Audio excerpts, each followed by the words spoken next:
Dani, the student engagement, and today we're going to talk about those things that you need to know to be able to work in Australia. So first of all, it's two ways to work in Australia. First is under the taxpayer number. The other one is through the ABN. So the taxpayer number, it means that you're going to work in a company and you need to apply for that number. We're going to talk about that later. And that you're going to be an employee of a company, and the company is going to do the payment of the taxes automatically from your wages, okay? The other one is the ABN. The ABN, it means that you are your own company, you are your own business, okay? Which is possible if, for example, you're gonna open a business here, you have a business idea, it's fine, but you just need to be aware that working with ABN has as well their own responsibilities. It means you are your own boss, you can organize which days and what times you're gonna work, you're gonna decide how much you're gonna charge for the product or service of your business. You need to have your own equipment, and as well you're gonna have your own insurance in case that something happened during the time that you're working. You should have your own insurance, and as well you're gonna do the own payment of your superannuation, okay? Superannuation, it's that money that you need to save for the future when you get old, like a pension. Working under the tax is mean that, for example, if something happened in your job, you should be covered by work cover. So what I normally suggest to the students, especially for those that just arrived to Australia and they need to understand how it's working, the employability system, I highly suggest first working with tax, because it's gonna be much easier, because that way you can understand better how is the process, what you need to be aware about the rules and responsibilities, and as well to understand the Australian market. And yes, who knows, maybe you will have an idea, business idea, and then in the future maybe open your own business. But to start with, let's go first with the tax, okay? So, which is our general advice, but at the end it's up to you. Just if you decide to work with ABN, it's your responsibility to get the whole information on how you should register, about invoices, about the insurance. But if that is getting at the hub is another video about it, I'm gonna put the link of the video, that way you can have a little bit better idea about how it's working with ABN, okay? Now talking about the tax way to work. First, you need to apply for the tax file number. To apply through this number is going to be online, and you can do it as soon as you have an Australian address residence, okay? So as soon as you arrive, you're going to apply for that. It's for free. It's a simple process to do. They're just going to ask you your personal information, your name, passport, the address, those details. It's really important that you put correctly the address, because you're gonna get an official letter with the tax file number, okay? So if you made a mistake, then the letter is gonna be lost. So please make sure about that. Then when you are doing the process, before you close and in the final step, take a screenshot of that. Why? Because when you start working, it's gonna help you to find a job to show that you have already applied. The letter with the official number may take a month or even more than that. So that doesn't mean that you need to wait for the letter to start working. No, you can start working without getting the number, but you need to show your employer that you have applied for the tax number. And as soon as you get the number, you need to then let them know, okay? Because you need to update that information. They need to update that information on the system, and it's your responsibility to update any information like that one, okay? For example, as well, if you change the home address, you need to update that information with your employer and as well with immigration, okay? Then, another important thing for you to know and to understand better how is this the Australian market is about the types of contracts that you can have. So in normal conditions, international students can work just part-time, maximum 40 hours every 2 weeks, okay? Until June of 2023, and the government allows the students to work full time. After that, is going to back to the normal regulations. Okay, so you will have 3 types of contracts if you want to work under tax-free number, which is full time, part time, and casual. So the casual, it's me that is no specific amount of hours that the company can guarantee to you. Okay, so 1 week can be 10 hours, the next week can be 20 hours, the week after can be 5 hours, or even no hours. Or actually they can maybe call you with enough time to tell you, look, unfortunately the restaurant is pretty quiet, so don't worry, don't come. Okay, so that is the casual, because it's pretty flexible. Normally the casual payment is going to be higher than the part-time or full-time. Okay, however, yes, it's higher but has less benefits in some way to say. Okay, now the part-time, it means they're gonna guarantee you at least 20 hours per week. It's not on a specific schedule or roster, but about the amount of hours. It's a specific load of hours that you should get per week. Plus, you will have extra benefits like the annual leave.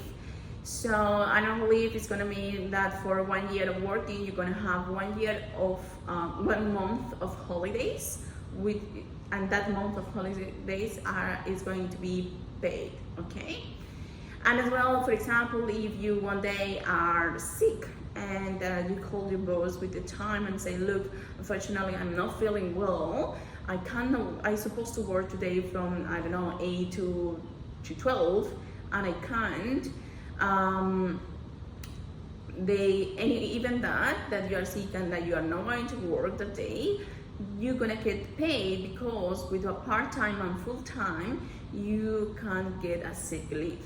However, with casual you cannot. Okay, so yes, the casual payment rate is gonna be higher, but the part-time and full-time has extra benefits. All right, so this is just generally speaking.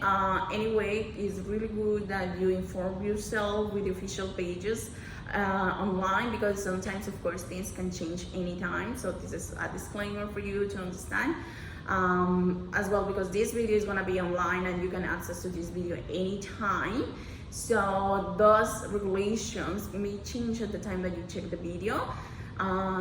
So it's important that you, yes, have the minimum understanding, but anyway, when you are in the process of signing a contract with your employee, ask them how it's working. Okay, then other important thing for you to know is, depends of the jobs that you're gonna apply, the industry may require specific certifications.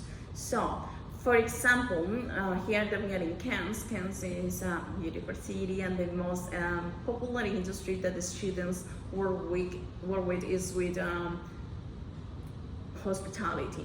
Okay, because the students study in the morning, and the time that they have available to work is nighttime and weekends, and the hospitality industry fits that need perfectly. So hospitality is those jobs, for example, in restaurants, hotels, with customer service, tourism.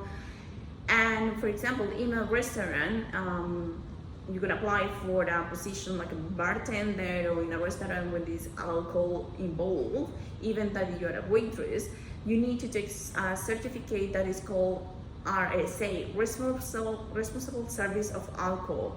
Even though you are not the bartender, you are just the waitress who put the drinks on the table.